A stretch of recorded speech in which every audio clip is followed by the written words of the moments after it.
So this is the 22nd December 2019, Sunday, 5:56 p.m. And we are live. I think so. Yep. Yeah. Seems like it. All right. First things first. What brings you to Latvia? What are your impressions? Actually, I came to Latvia because I want to explore the Baltic region. You know, like usually people they come to Europe, they don't usually come to this part. You know, they tend to go to Spain, France, Germany. But there's something here that excite me, so I thought like I should visit here. What are your impressions? Alright, for Riga, actually I'm quite surprised because in Europe, generally you can see like there's an old town everywhere. But I like the old town in Riga because it looks like more colorful.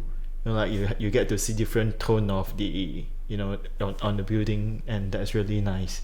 And apparently for me, Riga is not as European as I feel.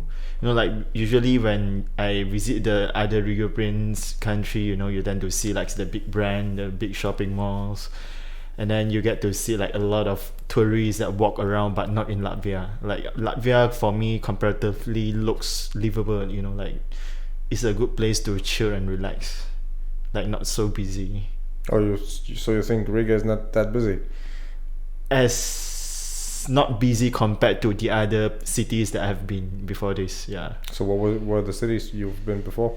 Alright, so I have been spending 2 weeks in Jordan. So in Jordan, I went to Aqaba, I went to Amman, I went to Petra, like a few different places. Then I went to Germany, I went to Greece, and I came from Vilnius from yesterday, yeah. Mm-hmm.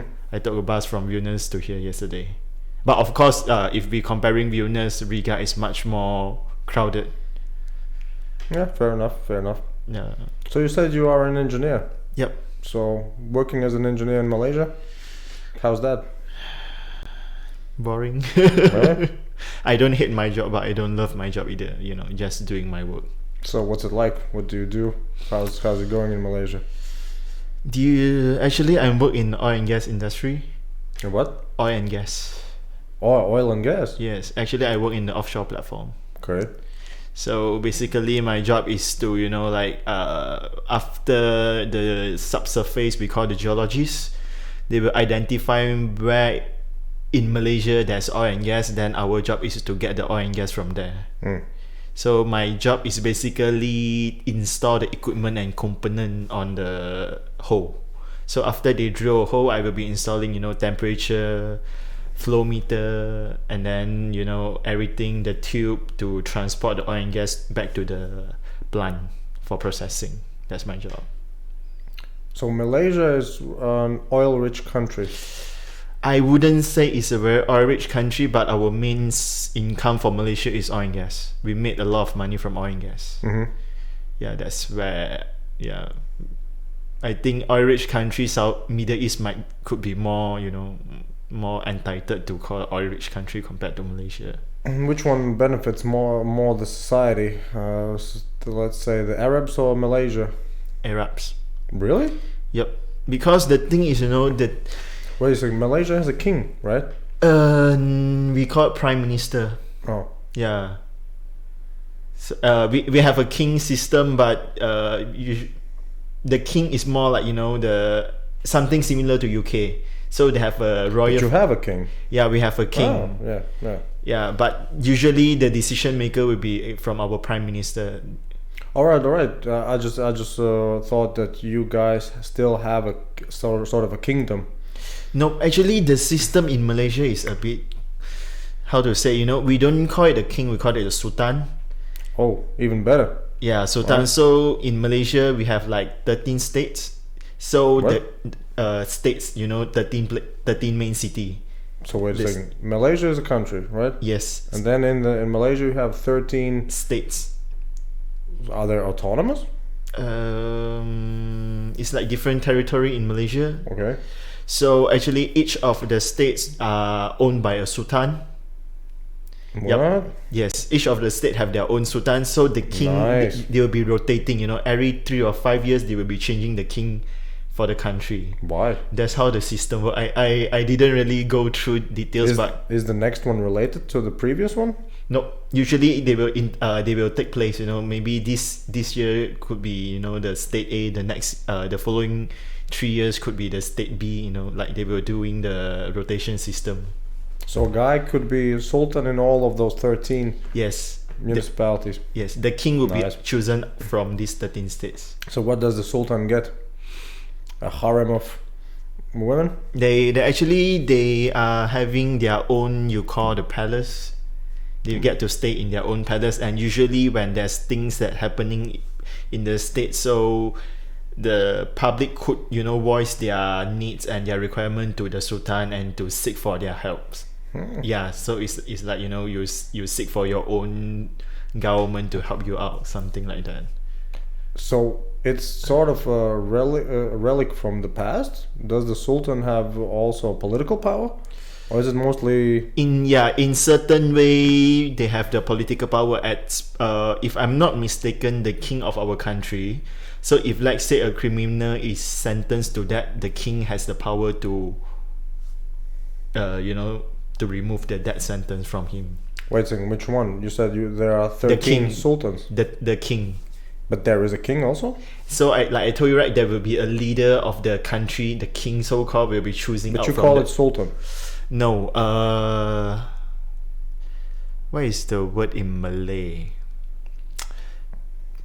To simplify, he is the leader of the sultan. Let me just Wikipedia this. It sounds intriguing, but if I write King of Malaysia, something comes up. Yang di-Pertuan Agong. Yes, we call Yeah, it why not? Agong. Yang di-Pertuan Agong. Sure. He who is made Lord. Oh, really? The supreme head. Damn. So it's not a royal title, right? Yeah. So you also can call him a king. Is it meant to be sort of similar to a president? No. You have a president as well? I think, yes, we have our own president. I think the king... Dude, I think you have too much officials. It's getting crowded. Sultans, supreme heads, then prime minister, then president. No, we don't have president, we only have prime ministers. Oh, all right. Yeah. So this one's the dude, right? Yeah, this is the current one. Oh, wait a second. And Malaysia is mostly what? Islamic? Yes. More than 80% is Islamic. How did that come to be? What do you mean by That Malaysia, an Asian country, Yeah. became Muslim? What was the history behind that? Okay, according to what I understand, so last time Malaysia, there's a lot of natural resources, like the tin, probably gold, and then so there's the Western people from UK, from Portugal, they came and ruled the countries, so they need the manpower to to extract the natural resources. So they bring in the manpower from Indonesia. That's where usually the Malays come from, and then there's the Chinese from China, and also there's an Indian from India. So they bring these people came to Malaysia and start to work over there.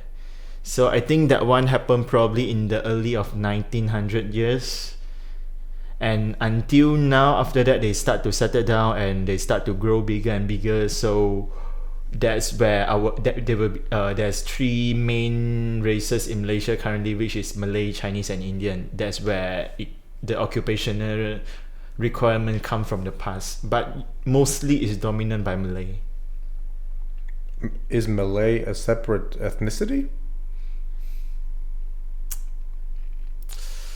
Because a Pakistani once told me that even though there is Pakistan and India and I think he said also Bangladesh, I'm not sure, but I think so. He said basically they're the same ethnicity. I would say that they are the same religion. Like they believe Islam, but they are in Malaysia, so we call Malay. Yeah, we have Islam in China also, but you don't call it the. I thought they put Muslims in the concentration camps in China. I somehow thought that China is quite against Islam. Not particularly. Like I have been in China and I've seen quite a few Muslim, and if you walk around the street in China, you can easily find some Muslim. They call it a halal shop. Hmm? You know the halal?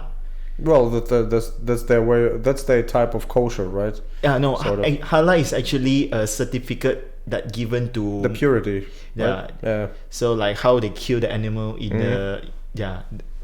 in a Muslim way. Hmm. So usually the Muslim, they will have to dine. They prefer to dine in this halal restaurant. Yeah. You can easily see it in China. So I think the Muslim is not treated badly over there. Really?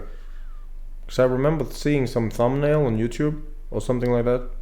I think that one is not Muslim. That one is the people from Tibetan and also from Well, Tibet is quite a long feud, right? yeah. It's been going on since. Yeah. Probably I also not generations. sure about, but I heard about story about that. Mm. So far, Muslim, I never heard of it yet until you told me today. Okay. Okay. Yeah. And Malaysia, how big is it in population-wise, territory-wise? What do I need to compare it to? Have you been to the Netherlands? Yes. So, probably bigger, right? Yeah, I think we'll be bigger than Netherlands. Yeah. I think we have almost 50 millions of population over there. Strong.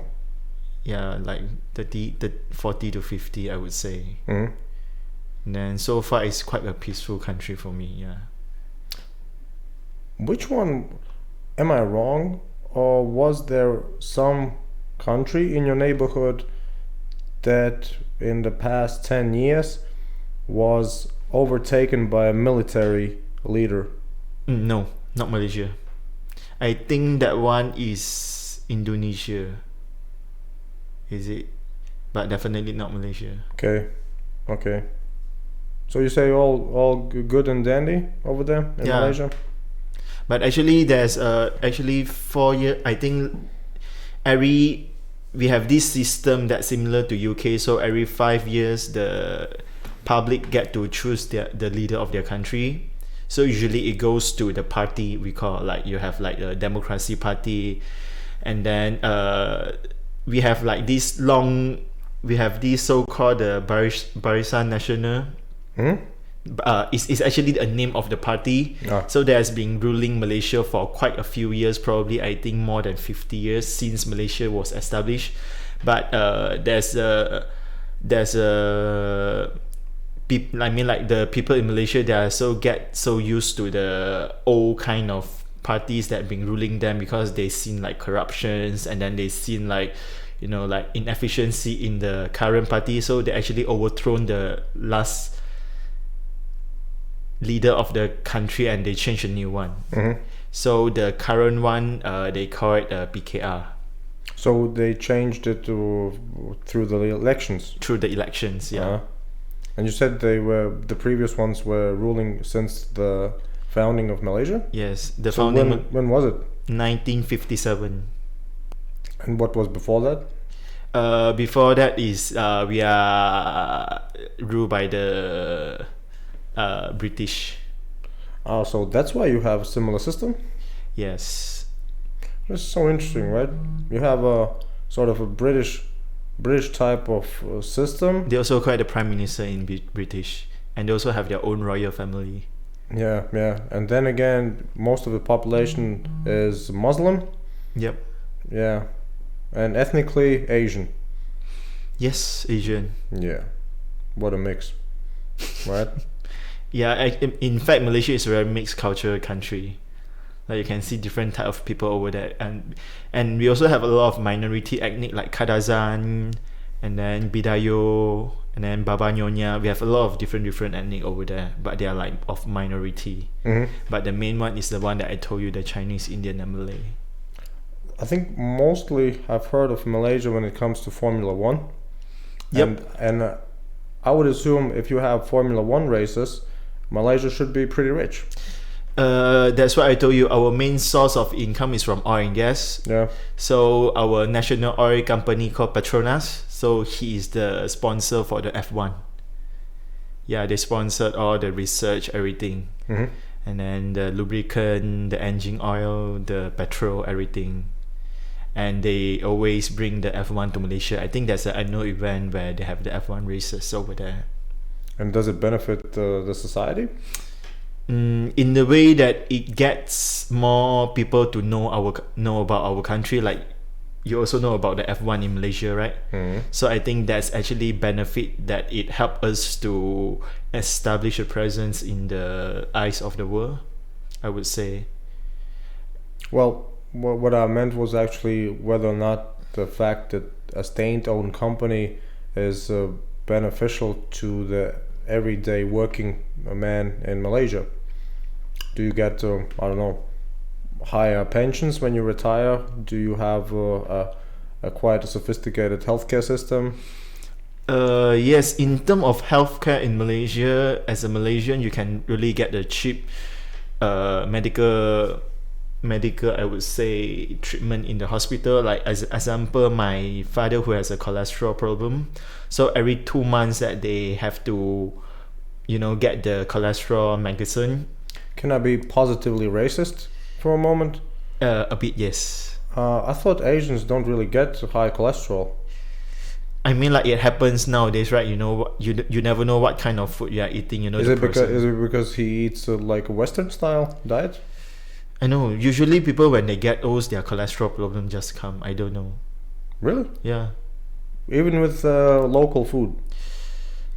Yeah, because actually we eat quite a lot of meaty stuff. The seafood, everything.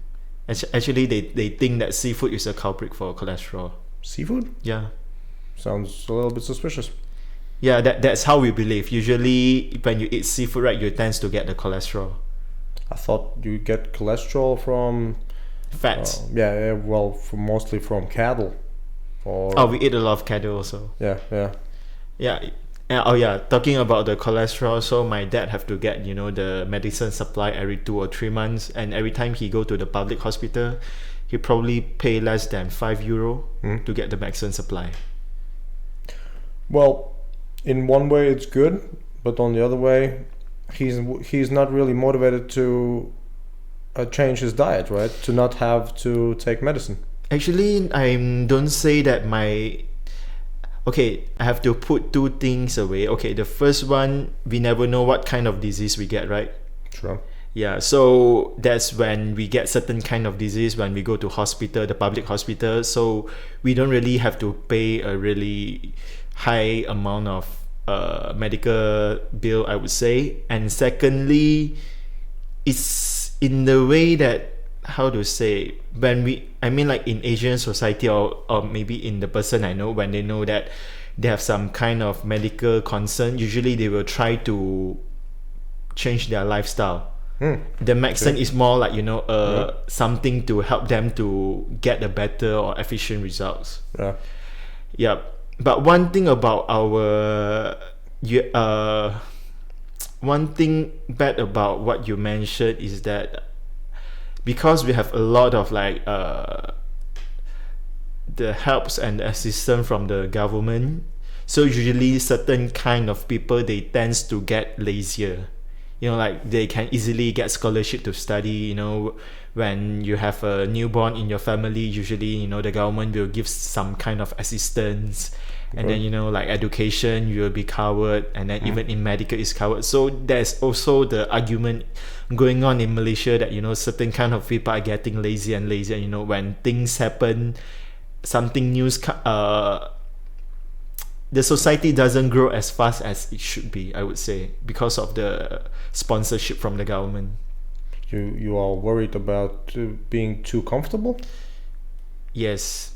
They are being too comfortable and being to get used to, when things happen, there's always government that helping them. Which is nice.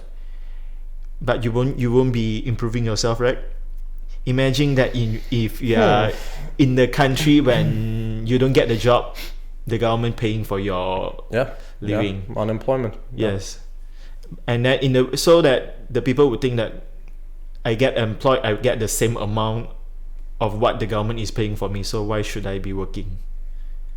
It's a logical argument. Yeah. So but the government won't pay you indefinitely. They would pay you for some months, and then you would have to go find another source of income. But you get just lifetime unemployment benefits. Okay, the lifetime unemployment benefit, I would say that There's no black and white saying that there's a lifetime employment, but there's different kind of assistance from the government. You know, like say you have like, probably if you have 10 kids, probably 10 of them get to study in the college and university paid by the government. Yeah, 10 kids sounds a lot. That's normal. Like, you know, in the Malaysia, Malay society, I think the minimum children I think in the family is 5, at least 5.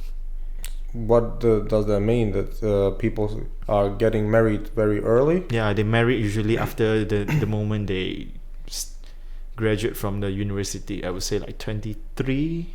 Is it something of a tradition or It's a religious thing? Not really religious thing. It's a norm. So okay, I have to clarify that. That's why I told you have 3 races, right? Malay, Indian, and Chinese. Usually Chinese and Indian, they tends to get married later, probably at 28 to 32. This is the age where the Malay and the the Chinese and the Indian get married. But usually for Malay, they will get married as early as possible. Because to get a head start, to get 10 children. Not really. It's more like, you know, like it has been happening all this while, you know, like the family pressure and then the peer pressure, you know, like when everyone gets married at 22, so like people will start asking you, when do you want to get married, and you will start to get married. I thought that was related more to the previous times when they only lived for, I don't know, 45 years.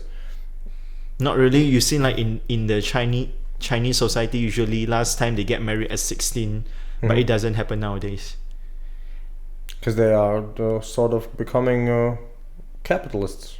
They're worried about their careers.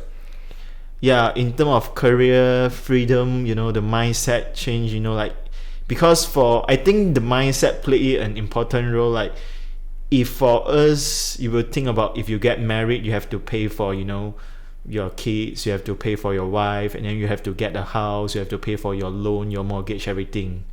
So, you know, people usually, they get married later because they don't want this kind of responsibility. You know, like once you get married, you tend to lose a lot of freedom. You cannot, you know, you can't just go travel whenever you want. You can't just spend money, you know. You have to save for your kids and your family. Oh, wait a second, but no, it should be also related to religion. If most of the society is Muslim, I think Muslim families are also many times big, right? It's sort of I think it's related to the religious yes, aspects. In the religious but I never heard that in Muslim the religion asked them to get married earlier. I thought so, that they had to actually, that it was I think that the unprotected sex was almost like a tenet for them. So it means once they get jiggy with it, it's another one. Yeah, probably that's one of the reasons. Yeah. Well, it sounds really, really interesting. You know, in usually if you don't get a partner or you couldn't find someone in your life, usually there will be an arranged marriage in Malaysia. You know, like the family, they will introduce kids to each other. That's definitely something cultural, right? Because I've heard that about India. Yeah, it does happen among my friends, you know, who don't get married at their 26, 27, their family do an arranged marriage for them. Which sounds a little bit awkward, because then it means 2 people are meeting for the first time already to get married? They get to choose whether they are interested in each other and they want to continue or not. It's more like, you know, like I would say like it's more like a real-time dating apps, you know, like you see each other in real time, then after that you decide whether you're interested to continue or not. Yeah. Well, sounds like it's effective for you guys. If you are a 50 million country. But for that's one only for Muslim society. Usually they practice that. And in fact, maybe you don't know, for the Muslim in Malaysia, they can get 4 wives. They are allowed only to have, for the Muslims? Yes. Then I see the point why most of them are Muslim. Yeah. And then it's easy for you to see 10 kids in the family also. Oh, well, I would have thought that you mean 10 kids from one A woman. Okay, from one woman, probably at least 4 to 5, I would say. Yeah, still quite a lot for these days. Yeah, but in the capital or in the main city, usually you don't see, right, really people get, you know, four wife. Usually for the really rich family, they will get like 2 or 3, or probably in the more suburban area that happens. And why do the Muslims only do it? Why don't the Chinese and Malay people do it? I know Malay is Muslim. Well, but I mean the other ones who are not Muslim. Is stated in the law of our country. Yeah, but So it's almost like a discrimination. not okay. Because if you are Muslim, you can do that, but if you're not Muslim, you cannot do that. Yeah. And one thing, even for non-Muslim, like probably for the Chinese or Indian, they don't really like, you know, it's not really favorable things for the relationship to have a third party. You know, usually they prefer to have, you know, one partner. Yeah. So probably, I don't know, like if you have more wife, you have to pay for more. Yeah, well, it definitely gets more expensive. But I assume in Malaysia you have quite a lot of options then to actually establish yourself in a certain career, I guess. Yeah, but so far there's no, you know, I didn't hear a lot of voices that they want to have more wife among the Chinese and Indian society yet. Just wait for it. Yeah. Yeah, you never know what's happened, right? Because it seems to me that most of the society where you have internet and smartphones gets almost homogeneous, or at least culturally similar. Nowadays you see many people just doing the same thing, and it doesn't really matter whether or not they are separate in the territory, religion. They're just looking like this, all of them. So it's a little bit common. All right, that's one of the beauty about Malaysia is, you know, like we have so many different culture and so many different races. We celebrate all the seasons together, you know, we respect each other, but we will try not to interrupt or interfere each other. You know, like, you know, Meaning that they also don't really mix. You have communities that are just specifically one type. no, we how to say, If you are, for instance, Muslim, yeah, and you meet someone who is, let's say, Indian, yeah, are there any stigmas no, if you want to make a family? you can make a family. That's why there's another term called mama. Mama, MAMAK. You can Google. What was that? It's actually the children from Malay and Indian. All right. Yeah, they call MAMAK. MAK. Like this? Yeah, Mamak. So? you just enter, see anything. Well, just shows a lot of Indians making food. Okay, in Malaysia, usually we call mama is a food store because they are so get used to. Malaysian and Indian children, right? Yeah. These? Look like Indian. Yeah, usually they looks like Indian. You know, What like do- this is the Malaysian society, the main one. Yeah.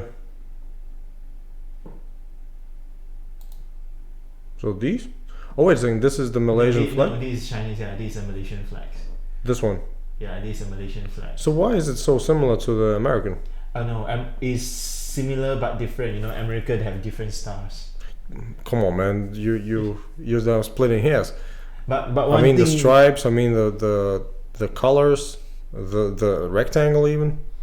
How come?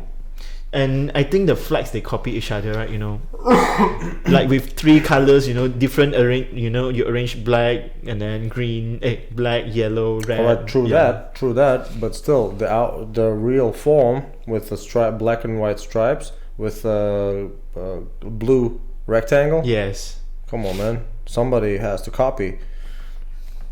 You know, last time I don't know how it comes, but probably, you know, someone's they seen the American flags and they try to do something similar. Because if Malaysia was founded in 57, it sounds quite logical if they just took an American flag, because I would guess that Malaysia has good relations with America.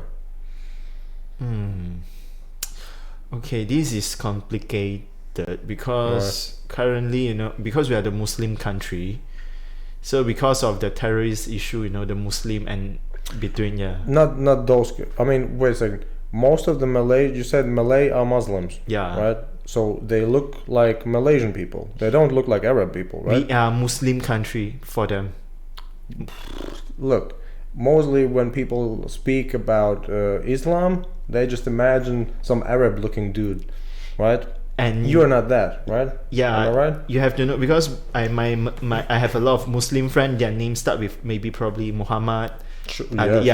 So when they want to go to US, there's always things happen. They probably get their visa approved probably after 2 months, 3 months.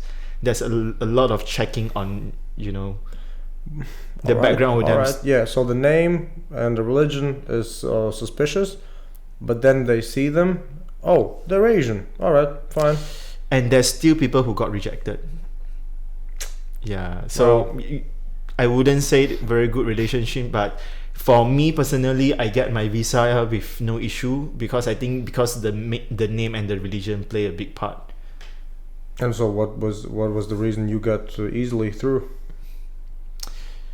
I think because I have a proper job, and probably I don't have any suspicious things that happened in the past.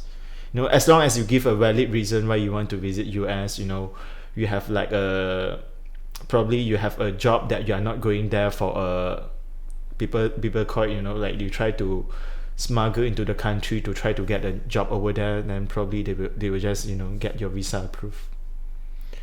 Wouldn't it be possible that Malaysia has a higher standard of living than America currently? No. Really? No.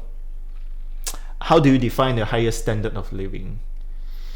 If you have a country and a system and a welfare logistic system in place that allows you to have families of 5 to 10 children in the 21st century, I would guess you have more wealth per capita. I would think, just randomly, I would think that on average Malaysians have a higher education, higher paid jobs, and more longevity. Okay, there's one thing to say about this. For Malaysia, it's a very good country to live, I would say. Comparatively to other Asian countries, Malaysia is relatively not so expensive. Probably you can compare to Japan, you compare to Singapore. Wait a second. Japan, I think they sell bananas for $10. Yeah, I mean, that's like crazy. Yes, that's why you compare to Hong Kong, Singapore. Like Malaysia is a very livable country. But the thing is, the Malaysian, the salary increment over the years is a bit too low. So the moment when I grad, which is like probably I'm comparing 5 years interval. So 5 years ago, probably the fresh grad, they get like probably 500 to 600 euro, and after 5 years probably they only increase to 650 euros. Like after 5 years of all the inflation, of all the prices increment, the salary couldn't catch up with the inflation. But you probably have low gas prices.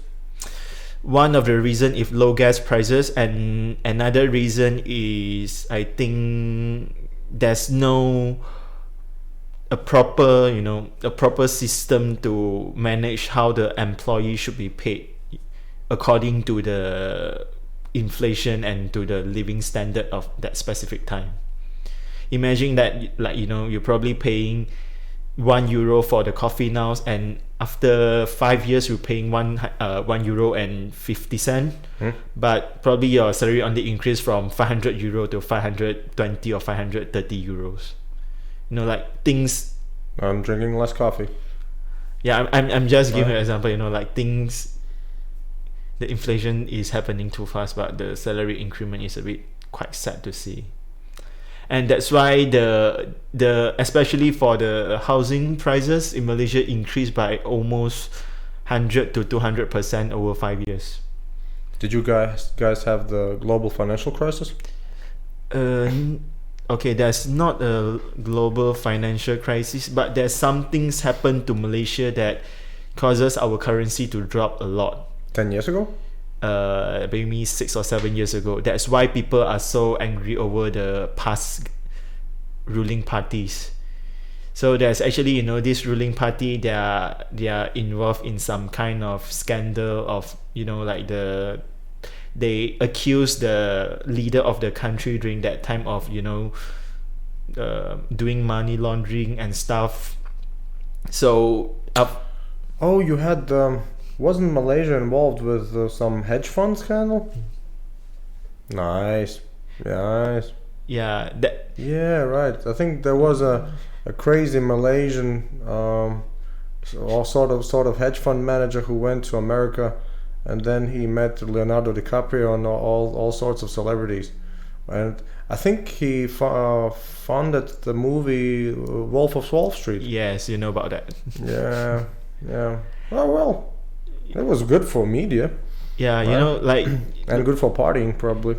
last time, you know, I'm comparing the currency. So last time, $1 you can get the strongest side of Malaysian, $1 you can get like 3 Malaysian ringgit.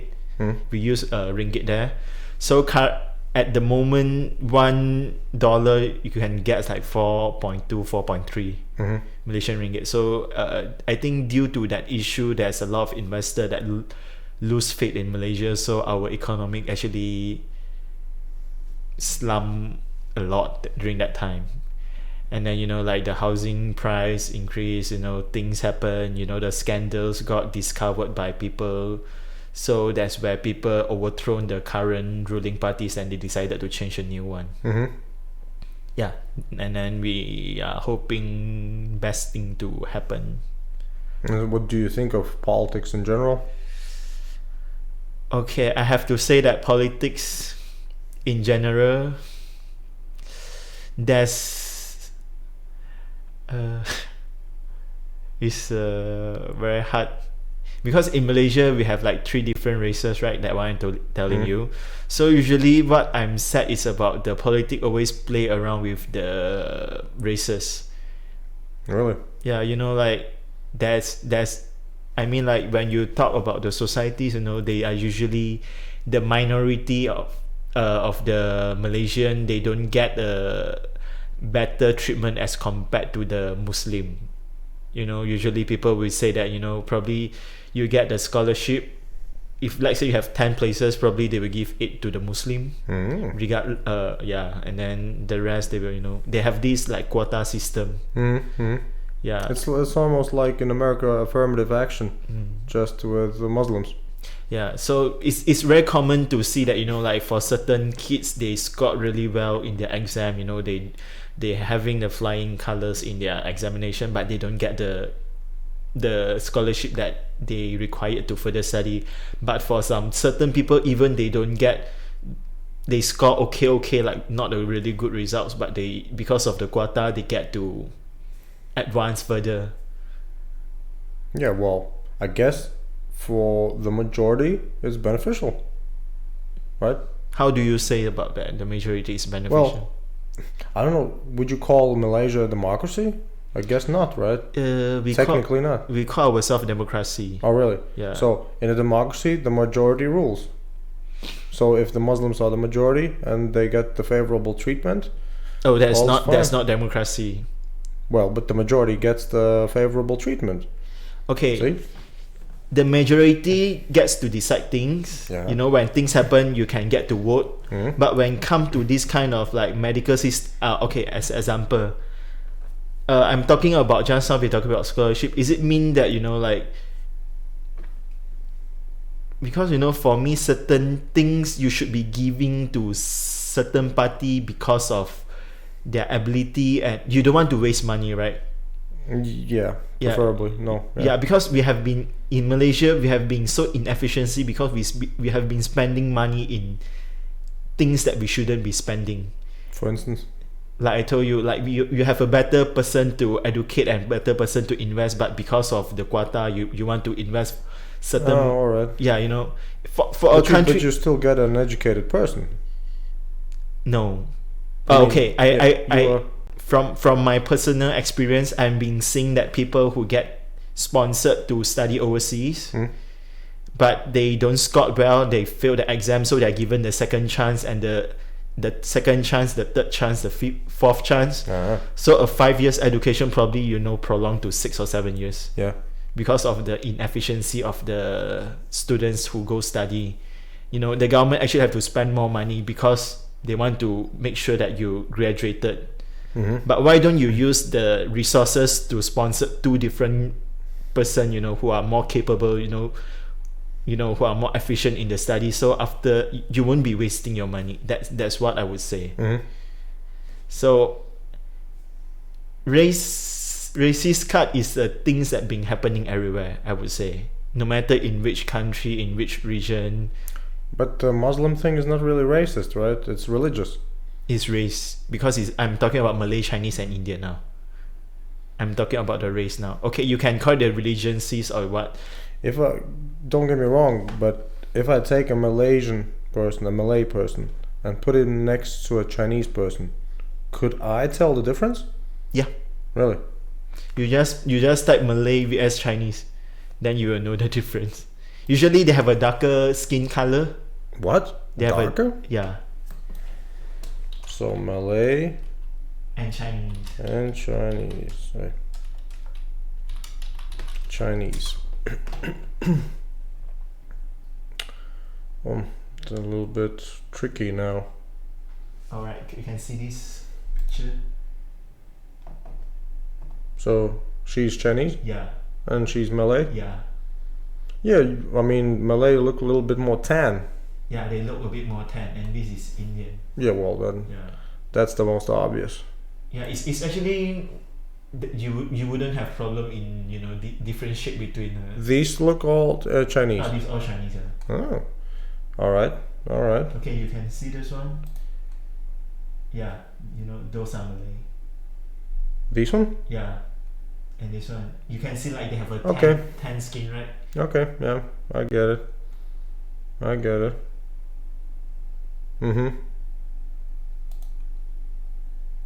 Least. See, Malaysia ranked 8th least miserable country. Yeah, actually, I would say it's not a miserable country. It's quite a good place. I like my country. Yeah, sounds very nice. But the Even with all the discrimination. yeah, just the politician, you know, they try to gain the votes, so they try to play all this card, which is quite sad to see. Sad? Yeah, you know, it's something similar that in US, you know, like, you know, the Trump trying to play the white versus the, you know, they want to, you know, I don't think he tried to play. I think to gain the most vote. I think there was just a sort of exaggeration of something he said about the Mexicans, right? Because I don't remember him saying, yeah, white all Okay, the way. I would say that he didn't. Probably he hint. You know, like a politician always know how to play the games, right? You know, like he don't need to. He's not really a politician, right? Yeah. I mean, it's far from it. And now he's getting impeached. Yeah, we never. It's quite interesting to see what happened. I don't know about America, right? But he definitely made politics great again. Yep. Yeah. Oh yeah, in Malaysia, a non-Muslim can never be a leader. The prime minister. A non-Muslim cannot be, but then it means you could have an Indian person. No. Wait. You can have an ethnically Indian person and just him becoming a Muslim. Because if I'm not mistaken, you can become Muslim just by stating, yeah, I'm Muslim now, or something like that. Yeah, just you can pretty convert. easy. Yeah. You just need to marry the Muslim. Hmm? You just need to marry the Muslim. And in Malaysia, after you marry the Wait a second, Muslim, why you say you need to marry? I think you can become a Muslim just by proclaiming that you are now Muslim. no, I that's think so. That's why a lot of prisoners in America in the 60s during the civil movement just converted to Islam during their prison stay. Okay, but for Malaysia, you couldn't self-proclaim. Ah. Well, but I don't think you can make up some other rules. I think the Quran just states whether or not you can become Muslim. I haven't read the Quran. Okay, but that's what my impression was. No, in Malaysia it's through marriage. Only. Weird. So there's a lot of other races converting to Muslim to get the benefits. See, yeah. But good strategy. Everyone get marriage because it makes it more believable, right? Not. If I would come to Malaysia and I would say to you, I'm Muslim, how would you know better? Okay, usually in Malaysia they will check on your identity card. It will be stated there that you are the Chinese or Malay or Indian. Well, if I show you my ID card, it'll just say and then Latvian. And you also need there to have you also have to have a Islamic name. So after you converted to a Muslim, you have an Islamic name. Oh yeah, well I guess then I guess that's true because Muhammad Ali was Cassius Clay. Yeah, before converting, right? Then we'll have a certificates, everything that we register in your identity. So, okay, so when you tell me that you are the Muslim, I will trust. Okay, you are the Muslim. But when you want to get benefits because you are a Muslim, so everything have to go through the system, checking all the stuff, right? Okay. So that's where you need it. But generally, if you tell me that you are a Muslim, right? Okay, I trust you. But that's it. Yeah. Well, at least some background checks are needed for sure if you want to pay people money. Yeah. So everything will be recorded. But even with that, you say I couldn't be a leader in Malaysia? You couldn't. Do you need to be born in Malaysia? Or could an Arab become a leader of Malaysia? A Malaysian Muslim. A Malaysian born Muslim. Yeah. Well, I don't know. It seems that so far it has played out well. Because it seems to me, if I'm not mistaken, Malaysia should be the best off Islam country in the world. How do you define the best of Islam country? Just people having in general economic wealth, freedoms, rights, everything. Because you are not Sharia, right? Okay. Recently, Malaysia tried to promote Sharia. Ooh. How is that? Okay, going? but it needs to go through the voting, needs to go through the memorandum, everything. Yeah. So it's still in process. We never know yet, whether it's going to happen or not. But it sounds like it wouldn't be possible for you guys to get into that type of law if you are used to this type of 21st century capitalism society.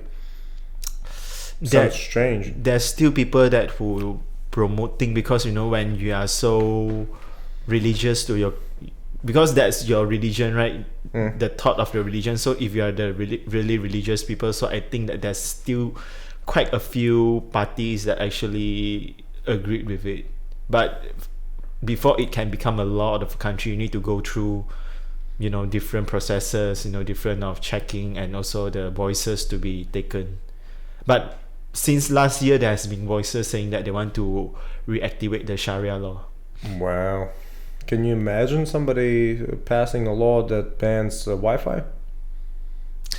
This is just unbelievable. Yeah. Even though some people would like to have such a thing, it sounds unbelievable that it could get done. Yeah, true. Yeah, so I don't think... Because I think if you want to have Sharia law, you would have to abandon Wi-Fi before that.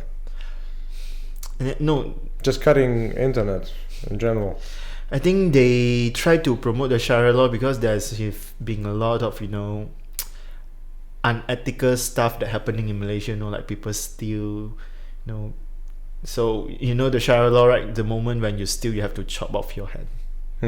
Yeah, and then you will be stoned to death if you cheated on your wife or your husband.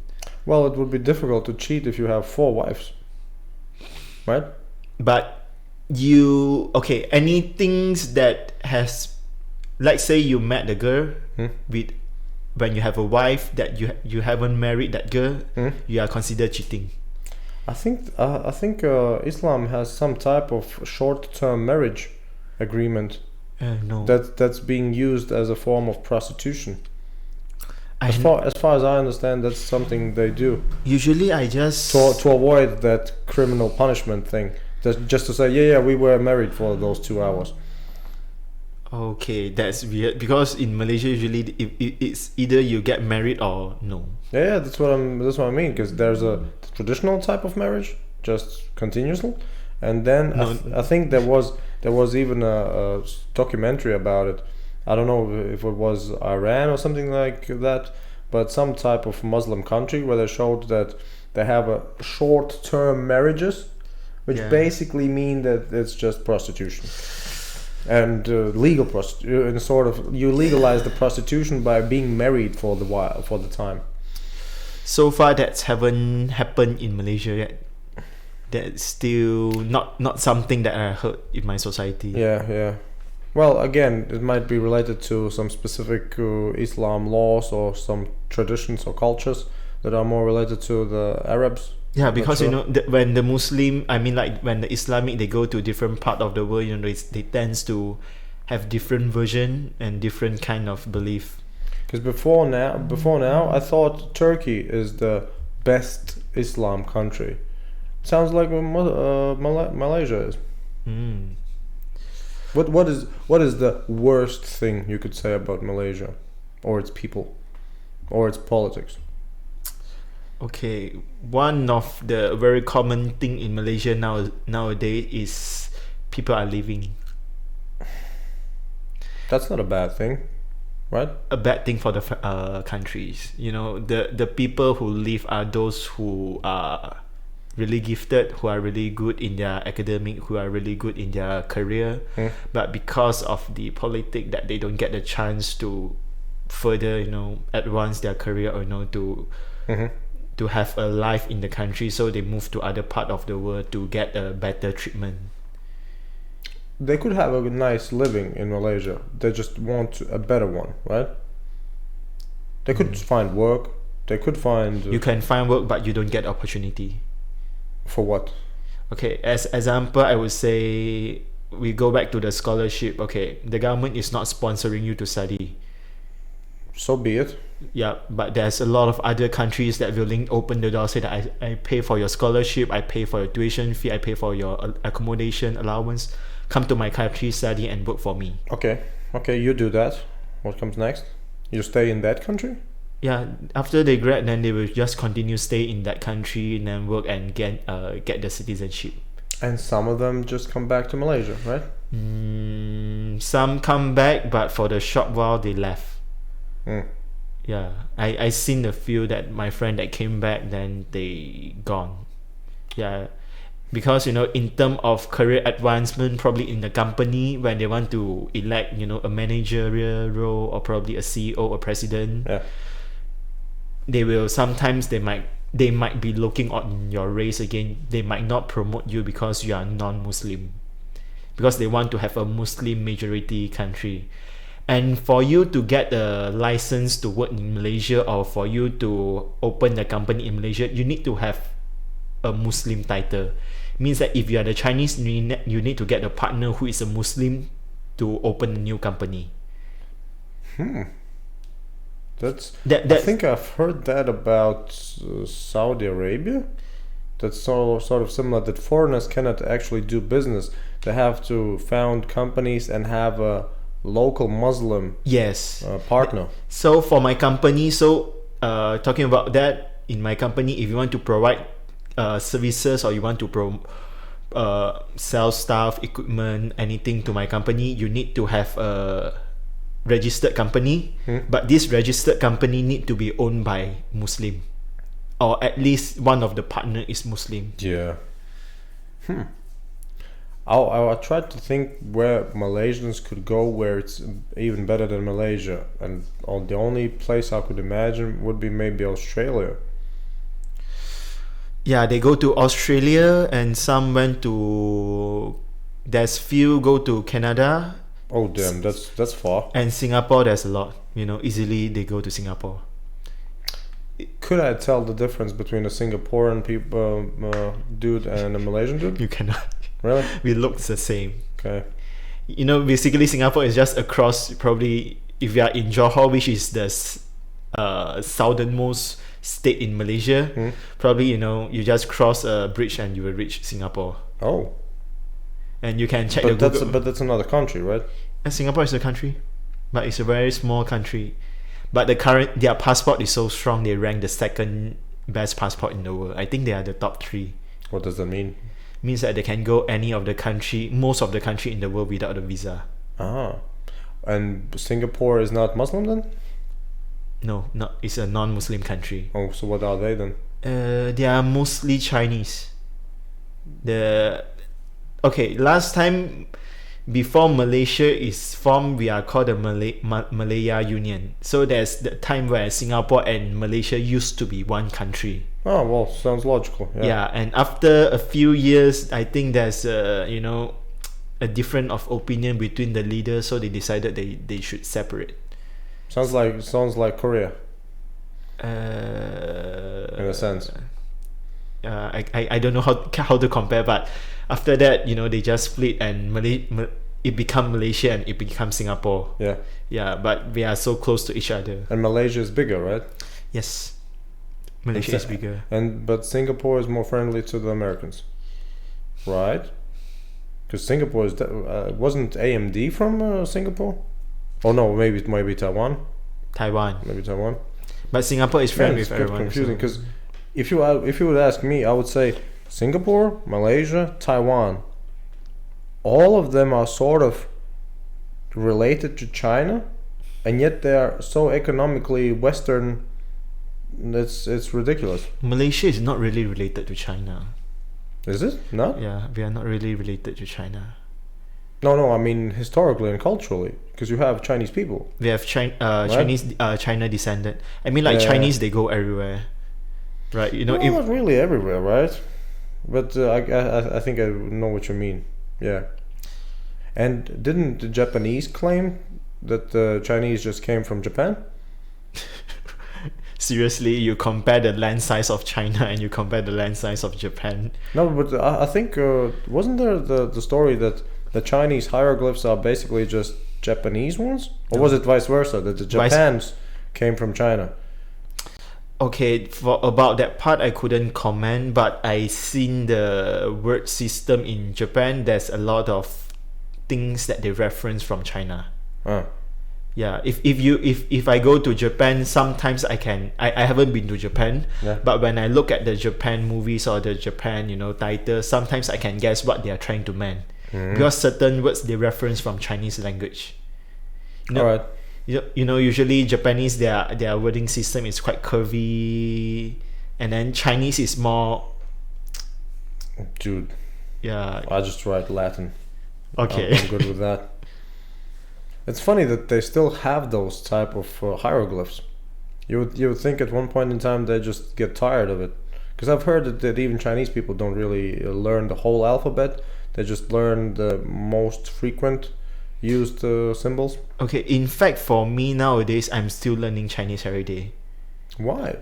because there's so many words. But why would you need to learn them? You just probably communicate with still. Yeah, like you say, Somehow. if you want to communicate, you probably need that few thousands word for you to communicate. Yeah. But for people who are into art and history, they want to do poem, they want to do songwriting. So there's a lot of other words that makes the whole sentence even more beautiful. Like in Chinese, probably angry, you can use different type of word. You can probably use like a 10 to 20 different kind of combinations of words to make the same meanings but with a different tone. Okay. Yeah, Okay. certain pronunciation of the words makes the sentence sounds nicer, more interesting. And yeah. Actually, I don't think that I can learn all the Chinese in my life. every time when I look at the movie or I read the books, there's always a new sometimes there's a new words that I need to check the meaning of it. Mm-hmm. Malay is a separate country, right? I mean language, right? Malay is a different language. We call the Malay language, but it's something similar to Indonesia. Okay. Yeah, but I think because the Malay come from Indonesia, they said last time, so there's a similarity between the two languages. Mm-hmm. Yeah, so when we go to places in Indonesia, we also can understand what they are talking about, but probably the pronunciation and the slangs could be different. It's like how UK and the US speak English.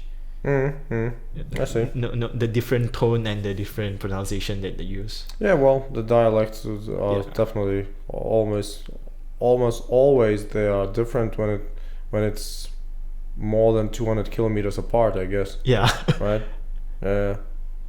So how far have you traveled up to this point? It sounds like you've been all over the world almost. I have been traveled to, I don't know, probably 50 countries. What's the reason behind that? Do you just like to travel? Okay. Alright, so I start up with travels because you have been seeing all these famous places everywhere in the movies. So you just feel like, okay, you want to see this place, But over the years when I travel, I start to become from a tourist to a traveler. So like last time when I travel, I used to do like maybe 5 days, 4 days, or probably a week, the most travel to a country. But when I grow older and I just feel like you want to slow down your steps. You stay in the country for probably you travel for 4-5 months. You really experience the culture. Like that. It's like it's interesting for me to when you travel, you get to meet the local people. You get to speak about the culture. Usually people travel, they will just they get the tour guide. They go to a place. They go into the bus, and the bus bring them to the attraction. They go down, take picture, and then go back to the bus. Yes. Go back hotels. But I want to travel to know about the local culture. So usually when I go to a new places, I like to find the people to talk about, in the way that we exchange what is it about, like people get to know more about my country, and I get to know more about the people who stay in that country. And then I want to know more people, and I want to know the different kind of the rhythm, the different kind of things that happening in my life. I want to know about the more about the history of the world. The more I travel, the more I understand. The more I travel, the more I cherish on my own life. When I travel to places like, example, Bosnia, I just know about they are having a war back in the 1990s. When I was still happily living as a kid, while people are there struggle for the wars. This thing I will never know if I wouldn't have go to that country. How did you pick to go to Bosnia? Okay, I don't have a plan in my travel usually. I will just look at the world map, then I will say, okay, this place look interesting, then I think that I should decide that I should go there. Sounds expensive. Almost just by happenstance. All right, this one. Now we start looking at the tickets.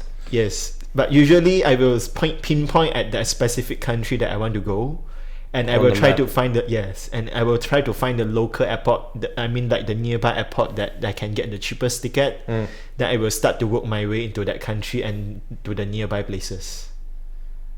Was it also the way you found the Baltics? No, I want to come to Baltics since few years back. Why? I know it just sounds mysterious to me. Like Latvia, Lithuania, Estonia. You never heard people usually travel to those places.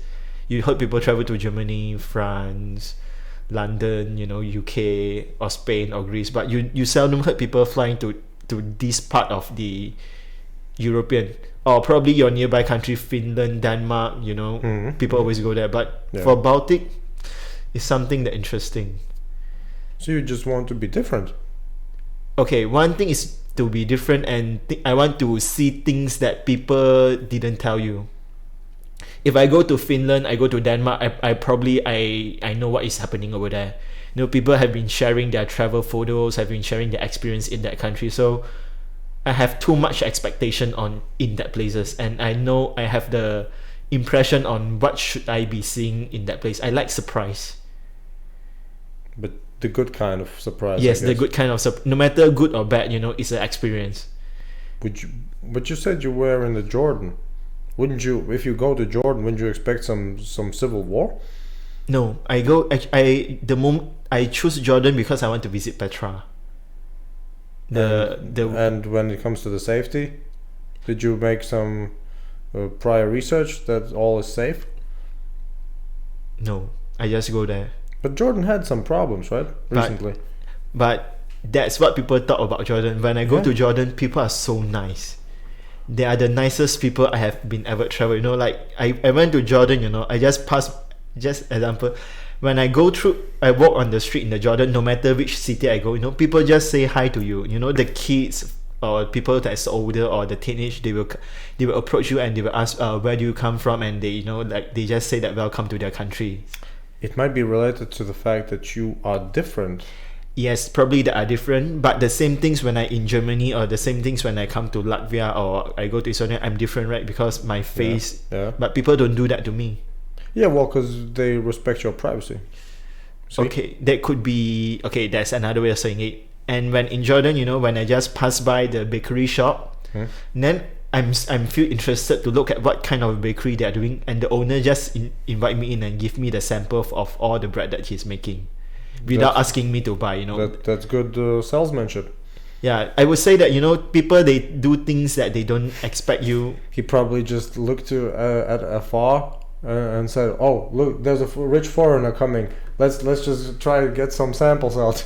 Yeah, but I've been staying there for 2 weeks and everything happened the same thing. You know, when I pass by or if I look at that food, you know, for probably more than 5 seconds, they will give me the food to eat. Did you buy something? No, I don't buy. And then they sometimes they just say that just take it, and then they just walk away and then continue with their work.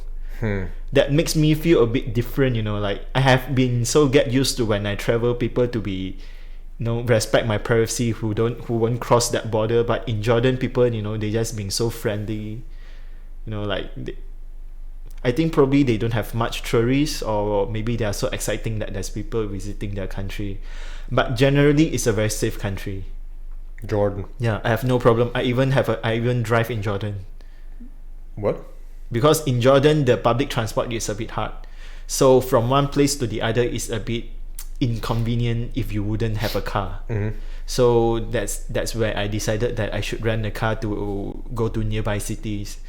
Then you know, the driver on the roads, the police, everything is fine. You know, when I driving in the big city, talking to people, everything is safe. Where did you have the least safety, or at least the perceived? Egypt. Egypt. Wait a second, but that's also a Muslim country. Yeah, that's why I say different. The Muslim in different country have a different, you know, behavior. Yeah, in Egypt I got scammed a lot. Scammed. Yeah, in fact, the police officer also asked money from me. For what? For whatever reason, like, you know, And in which language did they speak to you? English. Oh. So I remember when leaving Egypt, so I went to the Cairo International Airport. So that's like, you know, I have been travel probably 3 months before I reach Egypt. So, you know, I have this, you know, behavior that I like to collect the magnets from different country. So Magnets? yeah, so I have, like, you know, a whole bag of magnets that I've been collecting from different countries. So when I go through the airport custom, the police asked me what is that bags, and then I take out, and then it's a magnet, and they told me that magnet is not allowed in the airport. Maybe it isn't. I don't know. Yeah, and then I say, so why? And then they say that if you want to bring in the magnet can, then you have to pay. You know, like, you know, there's a lot of different ways that they want to get money out from your pockets. But how do you know that that's really a scam? Maybe they really just ask for payment for everyone who has magnets. But okay, first thing to be logical is a magnet a banned thing in anywhere of the earth. It's not even a weapon, or it's a common thing. It's a souvenir that you go to any country, you buy the magnet back from that country, and Yeah. in which airport in the world that they will ban you from bringing souvenirs back. It's Well- not even a knife or an iron. It's probably a magnet mixed from plastic, with paper, with stones. All right, but so did you refuse? Yeah, I refuse. And And what- I start because I've been scammed for 5 days in Egypt. Everyone approached you to ask for money, so I feel so exhausted that day. So I just shouting say that, okay, ask your officer to see me right now and tell me why I shouldn't bring magnet into the airport, and please call my embassy. Yeah. And then they just said, oh, go in. They just let me go after I make noises. Ah. That time I feel that a bit too daring when I think back now, because the officer could have locked you up or whatever. But during that moment, I've been so exhausted and so desperate. Like even the police officer asked money from you, I just feel like I'm mentally stressed out. So I just shout in the airport, and when people look at you, they just let you go. Probably means that they are pretty poor, right? Poor is not an excuse for you to get money. I think it is. I mean, like, That's pretty much the reason you want to get money. okay, you want to You're poor. okay. For any religion, especially, I mean, like, everyone is poor. There's poor people everywhere. Are they entitled to steal from you, or they ask money from you? Not entitled, but it's logical. And you, as a police officer, you represent. I mean, like, you're the police officer in the airport, the international airport, the main airport of that country, and you represent the image of that country, and you're doing such thing to a tourist. Here's the thing: Egypt is not really represented by anybody other than pyramids, right? And There's camels. there's one things that saddened me, because when the tourists come to your places, your main authority doing this kind of things to people who come to your country. So are you trying to what kind of position you are putting your country in the eyes of other traveler? Like, so people will just go back and say, no, Egypt is a very worst country, so no one's want to go to your place because you have this kind of Dude, they have Egypt has the pyramids. yeah. Of course, people will go there. But do you feel your safety But, is being but they safeguarded? don't. But they won't bring magnets. That's for sure. Yeah, one thing. Do you feel like you're being safeguarded? Because when you have things happen in the country, police is usually the first person you should ask for help. Ooh, not in Egypt. Look, Yes. I'm suspicious of every Mediterranean country's police. Yeah, that's one thing that feel like even you can't trust the police. So people, they will just go there only if they have a arranged tour guide. So normal people, they don't usually travel alone to that place. That's what I try to say. Like a authority that should safeguard the public, but is actually trying to cheated on the public. I think that's most of the countries. I think and probably Malaysia probably has also corrupt officials and policemen. All right, there's the Right. corrupt official. You are correct. There's the corrupted police everywhere, but I'm talking about the first things that I don't know how to say. Like, It shouldn't be such a low level. yes, play smarter. Like not at that specific place and that specific. I really think that well, you have been to way more countries than me, but I kind of think that most countries are like that, though.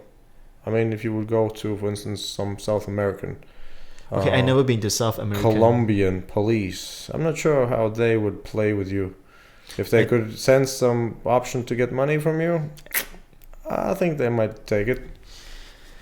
Okay, so I heard about that in South America and probably in Nigeria. The custom that asks money from you, but In Nigeria? Yeah. I don't know. I think, well, if I would have to guess about Africa, I would have guessed, well, maybe besides South Africa, that Nigeria might be the safest place. I have Not a friend. to get scammed. I have a friend who works in Nigeria, so every time. Oh wait, saying not to get what am I saying? Not to get scammed. Of course, Nigeria is the place for scammers. That's the famous Nigerian prince. Yeah. Yeah, Nigeria and then these places. Well, but see, that's the thing. Nigeria does scamming on a different level than Egypt, I guess, Yeah. because they have more sophistication. Yeah. In fact, before this, I have been staying in Germany with another host. Hmm? He's an Egyptian, and even that Egyptian host of mine who gave up his Egyptian passport and want to get the German passport instead because he feel hopeless with his own country. Well, I guess when you consider the past 10 years for Egypt, Yeah. it's not really nice, right? Yeah. Because they overthrew their, I guess, president. Yeah, that like when I think that my country is not so doing well, but I've seen even worse countries. So that's where travels that makes you learn more and more cherish on your own country, your own life, I would say. Yeah, the comparison. Yeah, you get to see different things. Yeah. What do you think about Hong Kong riots? Actually, Hong Kong riots, there's a lot of conspiracy theories going about.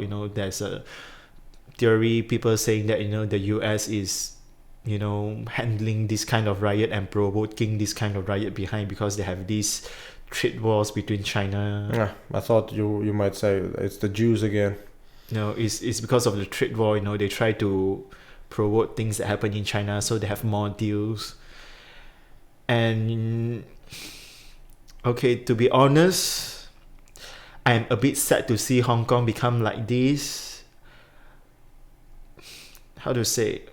Before Hong Kong was being released from British government, it stated in black and white that I think they have 50 years of independency from British, if I'm not mistaken. So after these 50 years of independent,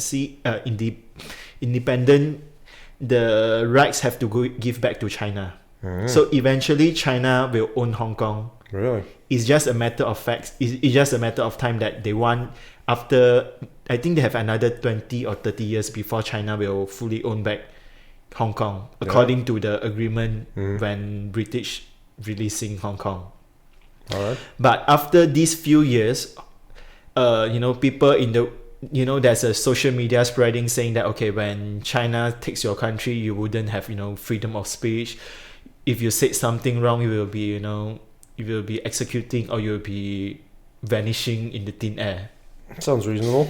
And they don't want to have the same fate that people are talking about, like circulating in the internet. So I fully understand that Hong Kong, they have this kind of mindset. They want to have their own authority. They want to have their own power to rule their own country. But for them, they are not wrong.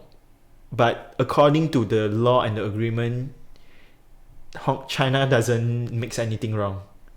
It's just that why it happens at this particular point that this issue suddenly being brought up. After 20 over years, no one's talking about China want to take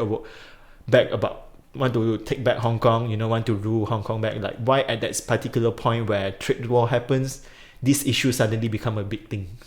I thought it's because they wanted to extradite some people from Hong Kong to mainland China, and that's what Hong Kong doesn't want. They want to judge in their own jurisdiction. That's one thing. And second thing, if I just read through the internet, there's a lot of picture and video, showing that some US official is meeting the Hong Kong leaders, the opposition parties.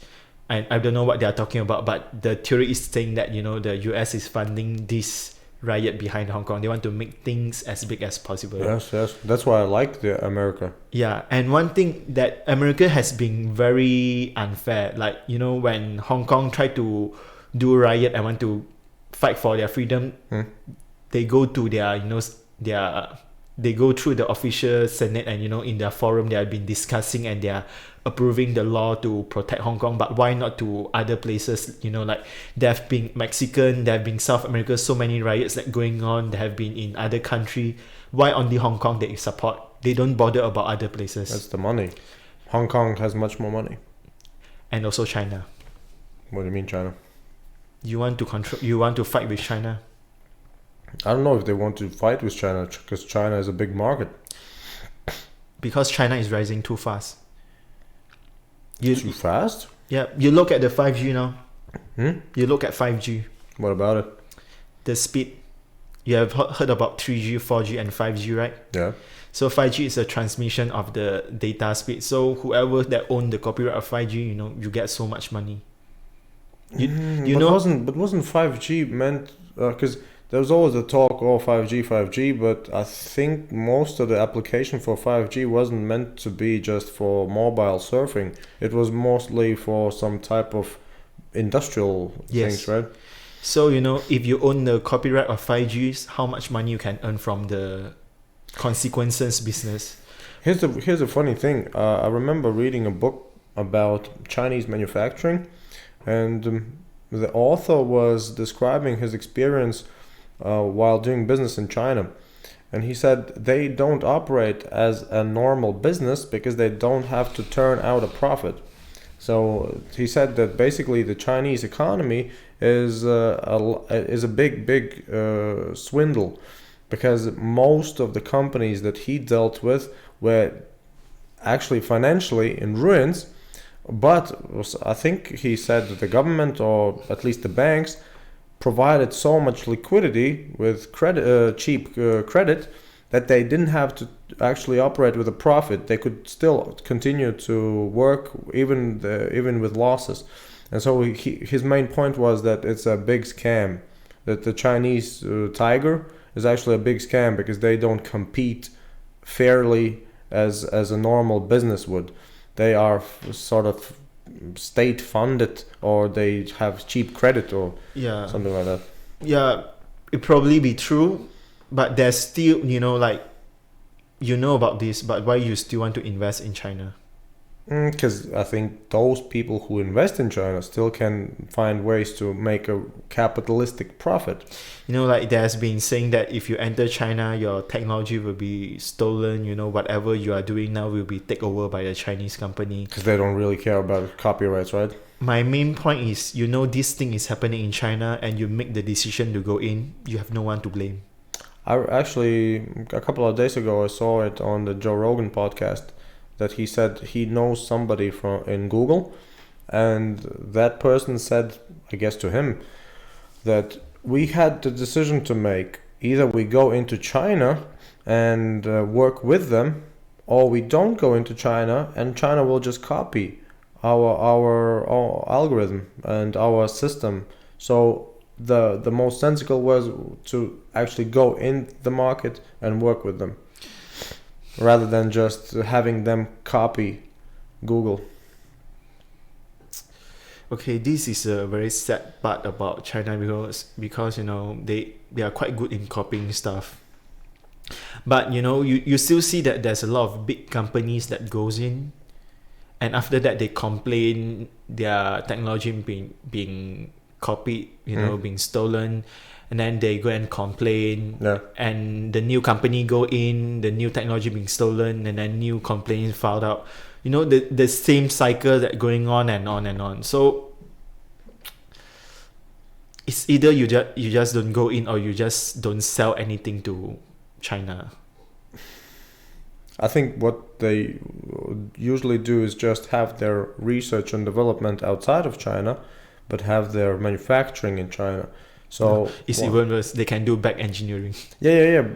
But first, they at least have some time in between, and the second is, once they do their manufacturing, they can actually probably just establish some branches off. So they just increase their options. I would guess. So it's beneficial for them who go inside China.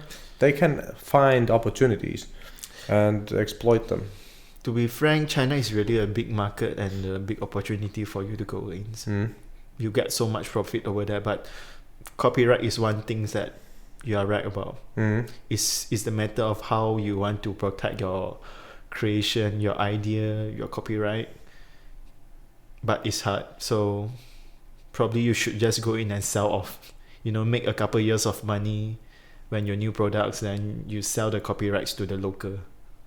Yeah, well, that's the problem, right? If you want to have it in the long term, you might have difficulties. But if you have a couple of year revenue stream, yeah, it might be good. But in fact, recently I see that the Chinese company recently they start to buy the copyright. Like You when mean they the ownership? yeah Ah, well, when sounds good. at least they play at a high level now. They are not like Mhm. copyright they buy and then they copy it with full power. Like without violating the law. Mhm. So you can easily see like they are buying everything. When they don't have this kind of technology, they will buy from that country, and they don't have this, they will buy from that company. They will merge this, merge that. Mhm. I see their strategy now. They are buying the technology back instead. Instead Yeah. of like they pay you nothing, they are now buying. I'm just thinking about the riots and instigations. That's actually what I like about America. That they go into other countries and actually fund counter-revolutionaries. That they fund those type of reforms, revolutions. I kind of like it. The riot in Hong Kong, if not because of China, I don't think US will even bother. How many riots has been going on in the whole world? Well, How but- many funding they actually did to help out people? But Hong Kong is a special place, right? It's a special administrative territory. No, every country is special. No, I mean historically, because even the Hong Kong people don't consider them really themselves Chinese, right? They're sort of in between. But they are being ruling by the UK, and it's not even America that rule them. So why America should interrupt into the family issue of other countries? Wouldn't you say that British American is sort of the same? Recently, you don't see it. It's like how to say, Hong Kong used to be a part of China because of the war, and then UK took over from them. It's like you come to my house and then you point a gun on my head and you take away my stuff. Wasn't China a British colony No. for a long time? No, only certain part. Hong Kong is one of the part. Yeah. It's like you come into my house, you point a gun on me, then you take away my water bottle. So after a few years, think that okay, I should give you back. But because this bottle is with me for so many years, so that you need a cooling period.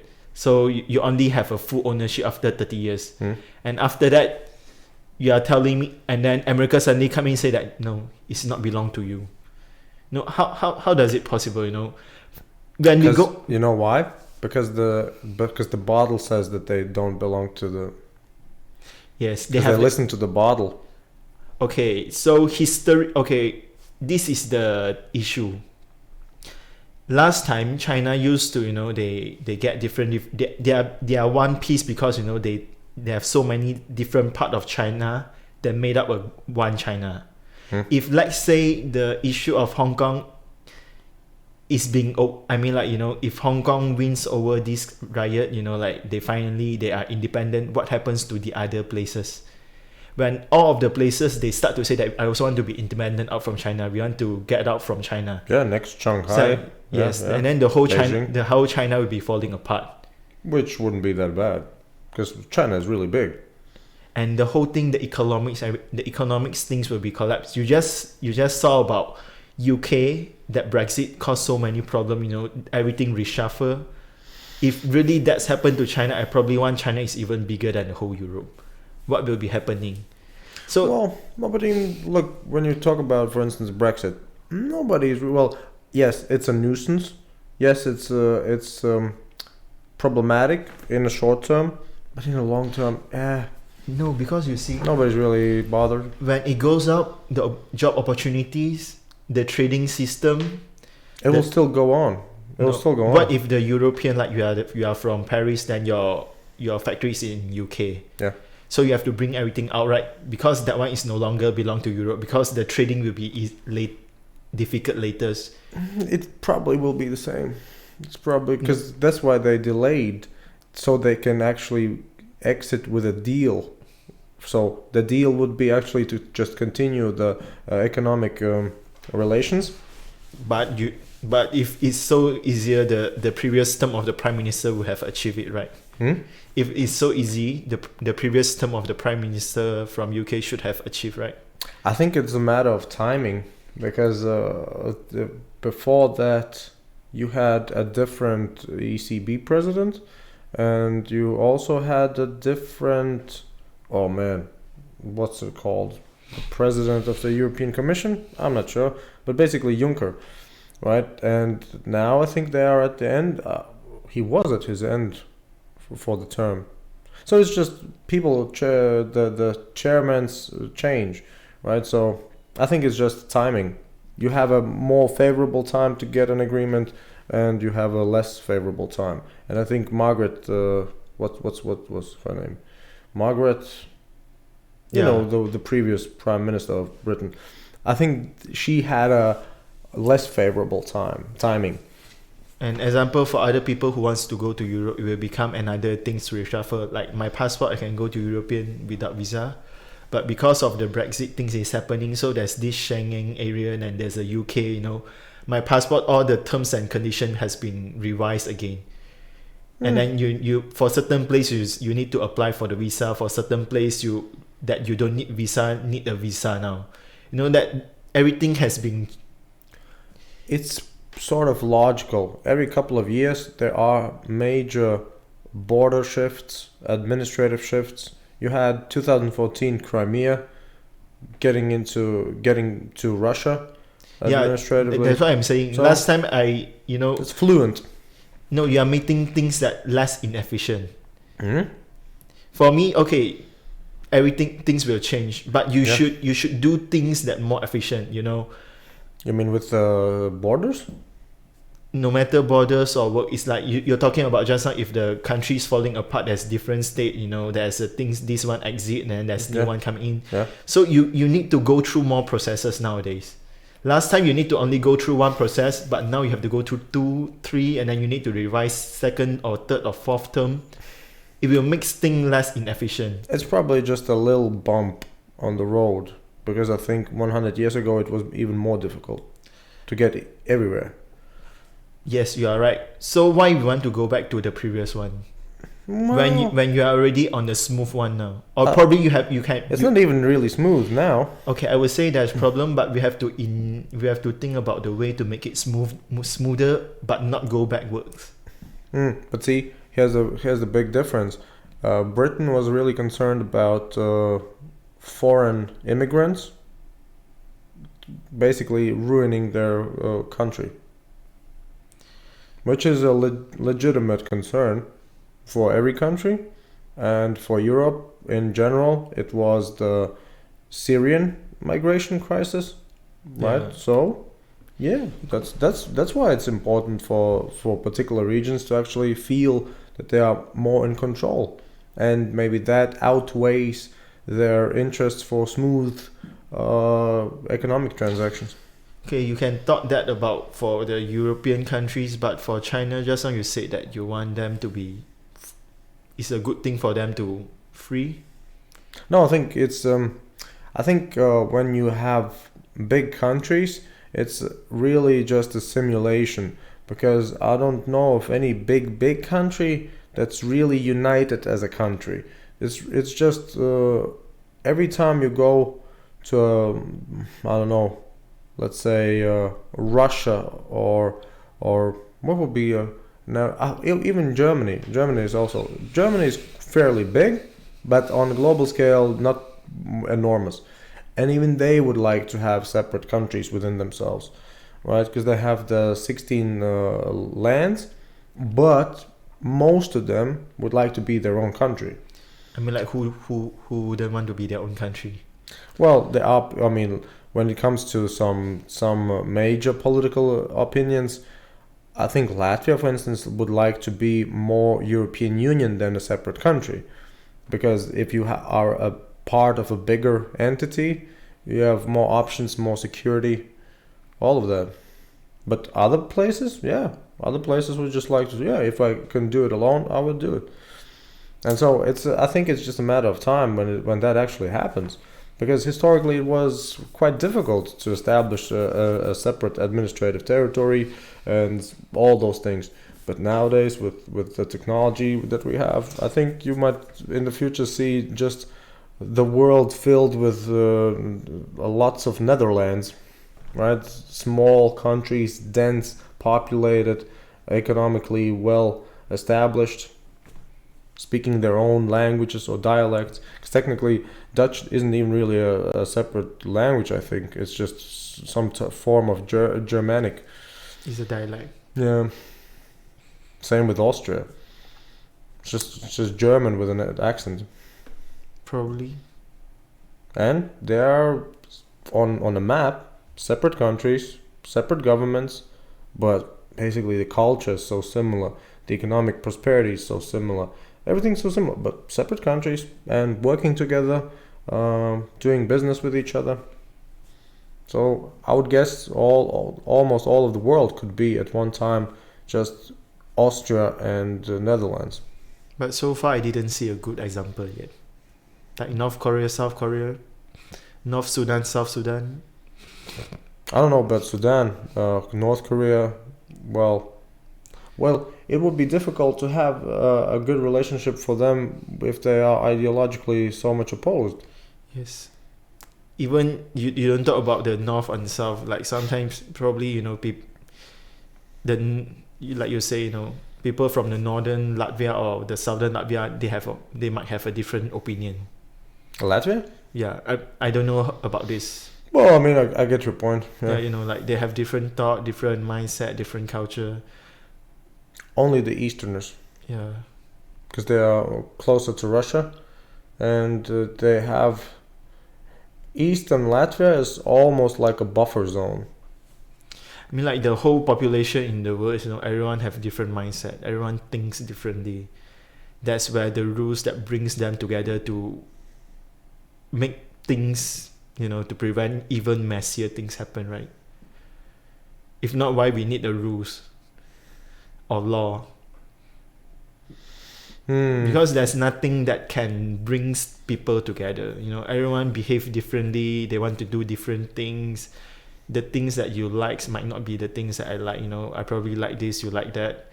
So that's where the rules, the regulations, everything comes in to prevent the society going out of control. That's what I actually agree on. But what I mean is that you could actually have a comparison, as a sort of objective comparison between those rules. And at one point you could actually conclude that, this set of rules is better than this.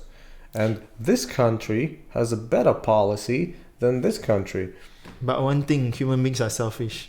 I mean, like the human is selfish. Everyone thinks that they are the best. They have the better power. They have the better authority. They are in the better positions. I don't think North Koreans think that they are better.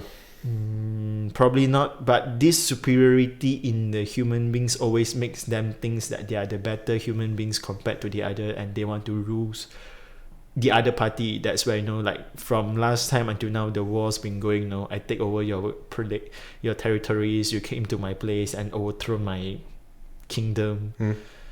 That's where I don't know. It's people try to rule over each other. You know what I wanted to ask you about Malaysia? Mm-hmm. Since you said that they are ethnically so diverse, what about Jews? I don't really see Jews over there. Because that would be a great sprinkle or a cherry on top. You have Muslim Asians and Jews that could be, I don't know, Arab. That would be so funny. Arab-looking Jews. That would be really ironic. So far, no. There's no Jews. Probably they don't travel far enough to our place yet. Yeah, there's no so far. What are the most popular conspiracy theories in Malaysia about the world in general, or the cosmos? No, we don't. People in Malaysia, they don't really discuss about this kind of conspiracy. Even about politics now? Everything we just go online and we read. Sometimes we discuss, but we don't have a popular topics that going on in Malaysia. So when it comes to some form of, I don't know, government policy, there are no voices that say, oh, this is just because some American imperialism is taking root. No, everything is more about revolving about Malaysians. That's why I say that I had a feeling that our people are more ignorant. They don't really care about what's happened in the other world. Really? Yeah. I'm as a very good example, like they are so ignorant on what happens in the other world, like the Palestine and the Israel issue that happened in the past. Probably you ask 10 of them, probably 8 or 9 of them don't even know what is the difference between the Palestine and Israel. They don't even know what is happening. So because we have a very good life over there, they don't really. And our history textbook only study about Malaysian history. I think it's even better to be that. Yeah. You couldn't learn possibly all the facts about the world. Yes, and then when you travel, that's why there's a lot of things that we are not taught and we won't bother to know in our life. People just go to work and get paid. Are there any countries that Malaysia envies? Usually people will say Singapore because their currency is stronger. Probably one euro you get like 1.5 Singapore dollar, and 1 euro you get 4.6 Malaysian ringgit. So people, they are a bit the non-Muslim in Malaysian is envy of Singaporean. And when there's this interesting things between Malaysia and Singapore is that the Singaporean always thought that they are a better nation compared to Malaysia because they have like this skyscraper, they have this stronger currency, and then their passport can give them to go to a lot of other places. So like usually when Malaysian work in Singapore, they usually the story I heard is they get unfair treatment. They usually get a lower salary compared to a local for the same amount of job and for the same experience and same workload. Yeah, that's usually what happened. Then usually they say that the Singaporean is arrogant. Like they don't, when you talk to them, like they will look at you as if you are someone that is not up to their bar. So there's these things that happening between Malaysian and Singaporean because Malaysian always go to Singapore to work, so they feel like the job in Singapore is overtaken by Malaysian. That kind of things happen in Australian. They don't want to work in the farm because they feel like it's tired, and then the farming job is long hour. It's not interesting. So a lot of Asian go to there for work holiday, and then they now complaining the Asian now taking over their job. Yeah, something similar happened. And what about, well, do Malaysians make fun of other countries or jokes? Usually it's between Singapore and Malaysia. Really? Yeah. We like to make fun of each other. Yeah, even I think Singapore, they try to declare food court as their heritage culture. What? The food court? The food court? Yeah, food court is something like, in the place there's a lot of different food truck. Okay. Selling the food and beverage. So Singapore tried to register that one as their heritage, as their trademark. But in fact, this thing is happening everywhere in Malaysia or even Thailand or Indonesia. It's not something. It's universal. But they try to register as a. Yeah, why not? Why not? Yeah, there's always this kind of thing that we like to say Singapore is a bit of afraid to lose, so they want to say everything belongs to them. Sounds good. Sounds like a good philosophy. Yeah. To be the winner. Yeah, they like to be the winners. They like to proclaim everything belongs to them. Yeah. I can relate to that. Why not? All right. Anything else? No, that's all. We should mention. I think we covered a lot of topics. So where are you going next after Latvia? I'm going to Tallinn. Tallinn. Did I pronounce correctly? Tallinn. Tallinn, yes. Tallinn. Yeah. I'm going there tomorrow. And the trip back to home? When's that? Probably 1 week later. Oh. I've been out for a month. Hmm? I've been out from my house for a month. Mm-hmm. So it's time to go back and start to earn money. Oh, so you are most of the time working to save up and then travel? Is that like a routine? No, I usually travel when I have the opportunities. And in fact, I did this travel because I just resigned from my previous job. But you have another job also lined up? Yeah, I have another job lined up. Look at you. Yeah, so the job will be commencing in 2 weeks' time. Yeah. So I will probably going back next week to prepare for the new job. So what will you do? I will doing global sales. What? Global sales. What's that? So the international sales. So you will not be drilling anymore. You will be selling I'll be selling the equipment that drilling. to international companies. Yes. Probably Saudi Aramco, Shell, Exxon, BP. Those will be my target customer. Does that mean more money for you? Different role, I would say. It's not the money. I'm not sure because I never been in this position. Usually, I'm the one that buying from the sales, and now I'm switching my role to be the one that's selling to the customer. How did you decide to switch? I just get bored of my current job, so I want to do something different. Oh, and I want good. to switch side to see what is I want to do both side to see what is the challenges in both sides. Mm-hmm. And probably after 4 or 5 years, I might decide which roles suit me the best. Whether I want to be the one that been spoon-fed or I want to be the one that propose a solution. Wouldn't it be reasonable to think that after you've been traveling for so long and so much, and you've seen so much of the world, that you become actually some type of global businessman yourself? I would like to do that, but I don't know how to start it. I more get used to what I'm... Well, if you are talking about sales, you might as well be talking about marketing, and specifically digital marketing. Yeah, probably I need to learn about the marketing and the sales skill. And maybe in 5 years, I know the tricks. Probably I might do a travel. Do you when you go to a new country, do you make a, let's say, Instagram post? So you're already doing marketing. Yeah, I'm doing Instagram posts. Yeah. So that's already marketing for you. Yes. I part-time marketing currently. Yeah. Yeah. And then you just need to probably have, I don't know, not necessarily a website, but at least some type of profile where people can follow you.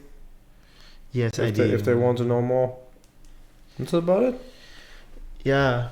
Do you use mainly Instagram or something else as well? Instagram. Mm-hmm. I use mainly Instagram. Yeah. I would guess so, because I've had here also people who literally make a living off of that by traveling to other countries, making posts. And I think one American said that he makes the money when he goes to a specific event where the sponsor is the one who's actually paying him to go there. Yeah, So I'm not until that level yet. Well, yeah, but you could definitely be some type of Petronas digital traveler. It's not. I think making money from Instagram is more the Western thing. I feel like most of them making a huge money. I don't know if Chinese people use Instagram, but they definitely use some type of they use their application. their own kind of application. And that's the way I remember. I had recently a Chinese guy here, and I told him, I think Chinese will break once they start making pornography, because I think on YouTube they showed some either documentary or something about a Chinese girl making enormous amounts of money in China just by doing webcam stuff. And the webcam stuff wasn't even really nothing erotic, right? Because they don't allow any pornography, right? But it was sort of like dressing up, doing some weird things, right? And she was saying, yeah, she was like 20, just really really young. I said, yeah, well that's what I would like to do. That would be my career, right? A webcam model in China. And that's when I told him, look, once they start figuring out how to get some pornography in between, it's over, man. Yeah. It will break. The dam will break. Because who would imagine that a 20-year-old, just by dressing up in front of a webcam, could make a living, a real living? Social media is incredible, right? Out of all places. And in Korea, I've heard that they have that it is popular for people to actually watch other people eat. Oh yes, Yeah, I like it. But you also? I also like to see, So what's the thing about it? because you can't eat so much. What? Oh no, you probably mean those extreme eating videos, right? Yes. Yeah, I like to see the extreme eating videos. All right, yeah, that's just interesting. But what I mean is that in Korea, it's sort of like usual to just go and look other people just regular eating, right? You imagine we would have some soup, for instance, and just looking how other people just eat their soup. People are so boring. Or Well- maybe some kind have some interest. Well, I guess, but then again, I feel like it's always been there. It's just that now the internet can actually show it, Yes. how actually humans act and what they like to see. Because Yes. who would have thought that so many people would like to see other people play games, for instance? It sounds so illogical, right? But then YouTube and Show Twitch everything. they just show. Oh no, people like to see that. Internet changed our life so much. Yeah. In these 20 years, everything changed. All right.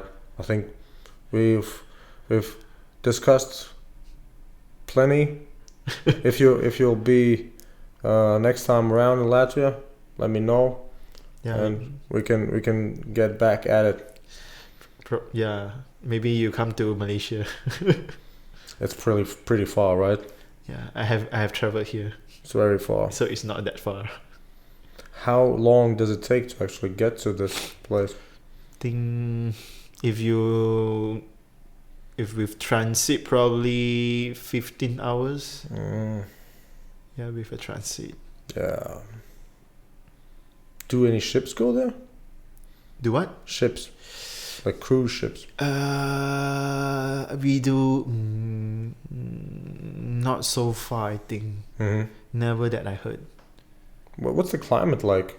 32 to 36.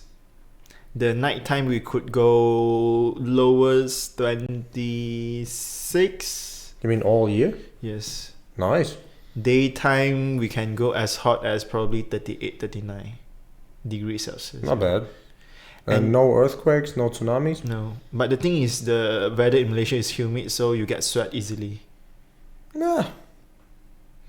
Not when you're working. So imagine you are wearing working attires, then you just go out for a lunch, you walk to the restaurant, you'll be sweating. The whole shirt is wet. Yeah. Yeah, and then you walk back, and then you become very sweaty again.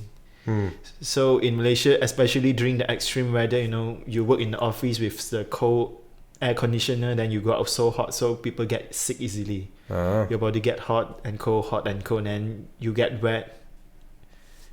So usually we have this like flu season that suddenly everyone start to get flu when the climate change. I see. All right. Thank you. Thank you. Let me just press a lot of stops.